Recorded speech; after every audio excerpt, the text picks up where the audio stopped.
Hey everybody, Calvin at Canon here, and welcome back to another episode of Canon Quick Tips.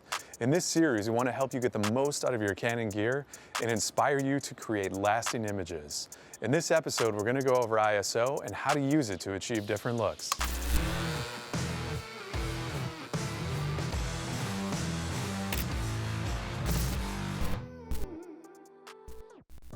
First off, what is ISO? ISO is one of the three pillars of exposure in photography, along with shutter speed and aperture. If you want to get fancy, it stands for International Organization of Standardization.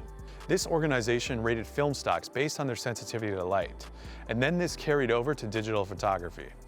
While aperture is controlled by the lens and shutter speed is controlled by the shutter, ISO is directly related to the camera sensor itself, or the film stock in the old school days. Everything else being equal, lower ISO settings will produce a darker image, while higher ISO settings will produce a brighter image. A doubling of ISO will double your sensor's sensitivity to light. It's equivalent to opening up your lens by a whole f-stop or having your shutter speed. It's important to keep in mind how all three of these settings work together to achieve your desired results.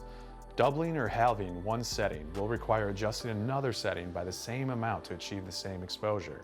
ISO also directly affects the noise or grain of an image.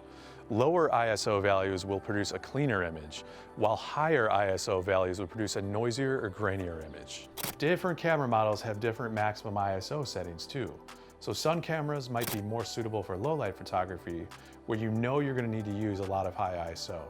The Canon EOS R6 is a great camera for high ISO photography, for example. Here are some examples of images at different ISO settings.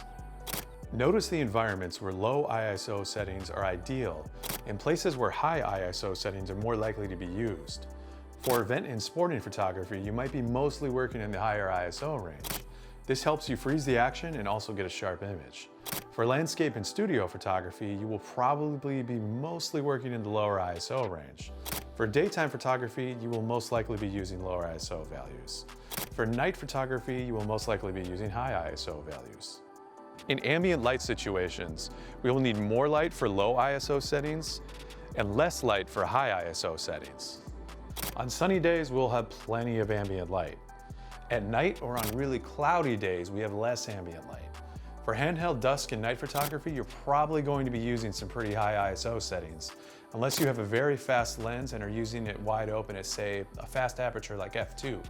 On a tripod in darker environments, we can use a low ISO setting to drag the shutter speed out and give us long exposure effects, or to just create a really nice clean image. While many assume you'd used higher ISO settings for night photography, with a tripod, you don't have to. If you want grainier images, you can do handheld photography in these same low light environments. While setting your camera in manual mode will give you the most control over the image, one cool feature that a lot of Canon cameras have is the auto ISO setting. You can manually set your aperture and shutter speed to maintain a consistent look, but have the ISO automatically adjust to maintain consistent exposure as the lighting changes. You can also set ISO limiters to control how clean or grainy you want these images to be, as the camera automatically adjusts ISO within your specified range. As with all things in photography, the best thing to do is take out your camera and experiment. Now let's transport ourselves to a real photography shoot with San Francisco Ballet principal Sasha De Sola and esteemed photographer Alexis Quaresma. Here on set, we'll see how changing our ISO affects not only our aperture and shutter speed, but also the amount of lighting power we need to achieve our desired look. If we want a grainier image for effect, we can reduce lighting power and boost ISO. If we want a cleaner look, we can boost up our lighting power and reduce our ISO. If we want a happy medium, we can do that too. We can move our lighting closer or further away from Sasha and adjust ISO to compensate. In tricky situations where you're limited on lighting placement, this is really useful. Adjusting our ISO can also help us achieve a good balance between ambient lighting and artificial lighting. Using the Canon EOS R6, we've also got a camera sensor with really impressive high ISO performance and pleasing noise structure. If we are in a situation with limited lighting power, we can still get great results utilizing high ISO settings on this camera. Strike the lights. The most important thing to remember with ISO when it comes to the overall look of an image is that by using a low ISO setting, we get a nice, clean, smooth image. By using a high ISO setting, we get a grittier, grainier image. But sometimes you want a grittier, grainier look. It all depends on the look and mood you are trying to achieve. Thank you for watching this Canon Quick Tips episode. If you like this video, go ahead and subscribe to our YouTube channel and leave some comments below. Stay tuned for more great episodes of Canon Quick Tips and keep photographing.